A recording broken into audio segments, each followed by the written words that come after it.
Do you like doing tons of damage but there's already 4 DPS on your team? Do you like getting your ultimate blocked? Do you like Reinhardt from Overwatch? Well, look no further than Dr. Stephen Strange. Before we get into this, I stream every single day and we'll do 30 push-ups per subscriber, so give me all of your money right now. Anyway, back to the video. Doctor Strange has a lot going on. Too much by matter of fact. They did slightly nerf him at the start of season 1, but damn, he is still strong. If you want to hit Eternity like I did because I'm such a cool, amazing, skilled gamer, then he is a must pick. His primary fire is a burst of magic doing 100 DPS in a 5 meter range, which is more than half the DPS roster. If you lead your shots, you can absolutely melt Squishy, so get up in there and lay in the damage. And by doing this, you do even more damage because it charges up his E, the Maelstrom of Madness. This is a big blast doing a maximum of 130 damage, which tapers off to 91 if you hit them from more than 5 meters away. And given that most of the characters have between 250 and 300 HP, this is serious damage. During matches, you want to charge up your E on tanks, try to zone out squishies and melt them with the primary fire, E, primary fire and melee combo. This will get you kills, so abuse it. If you do hold max charge on a Z for too long, then you will get anti-healed, so do be careful. You also won't be able to use it again until it reaches 0 or it's been dispelled, so think about how you use it.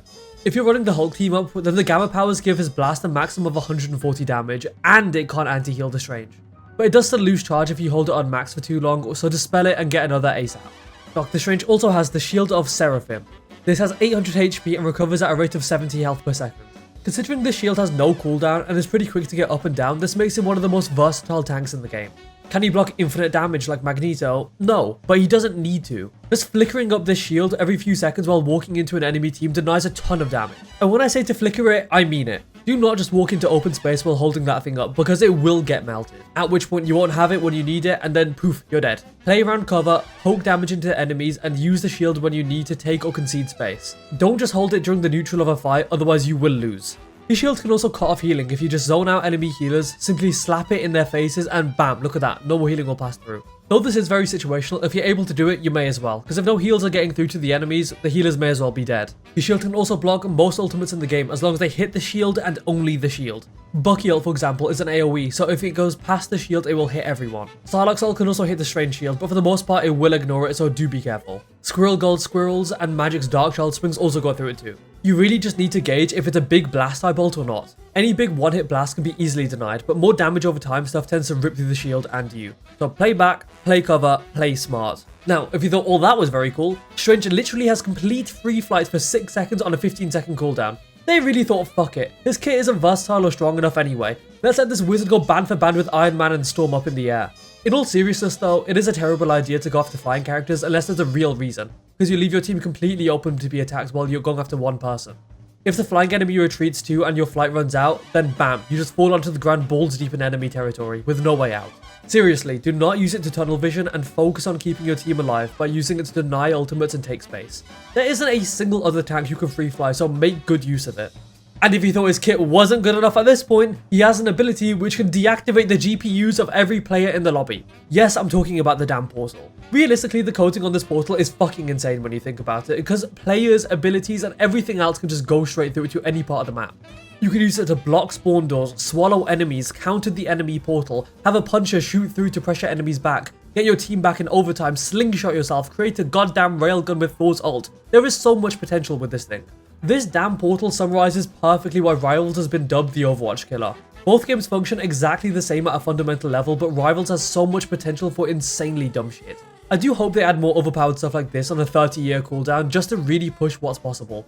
I will say to use the portal any damn way you want other than portaling behind. A portal behind with no plan whatsoever means that you might not have it for overtime if you need it, and if anyone dies during a flank push, they can't just rejoin the push. They'll be fully split and risk just dying again, which wastes loads of time. You can portal behind, but only with a plan and reason. So lock in. Don't waste that 180-second ability. And now to the final part. The cool thing that Doctor Strange does in the movies. Strange's ult does 60 damage to everyone in a 10-meter spherical range and stuns them, forcing their souls out of their bodies. Any damage done to their green soul also does damage, so a max charge E will do 260 damage to all stunned players. This, with the 60 immediate damage which it does, means that it can one-shot any squishy as long as you have a max charge E. Unless your team's in a position to capitalize on your ultimate, then seriously charge your E before you use your ultimate, because that way you can one-shot, and that can be the difference between killing something like an ulting mantis or not. Though this does all seem really overpowered, the biggest struggle is getting the ult off in the first place. It gets denied by everything. any shield can block it, including Cap Shield, Strange Shield, Mag Shield, and Hulk Bubble, which makes it really tough. And while this is annoying, any form of knockback or CC absolutely fucks you. Invisible Woman Boop, Bucky Hook, an enemy Strange Jolt, Mantis Sleep, Lunar Freeze, Penny Web, which is on a 3-second cooldown by the way, Wonder Stun, Spider-Man Web, and Wolverine Grab all cancel you. So try to get creative.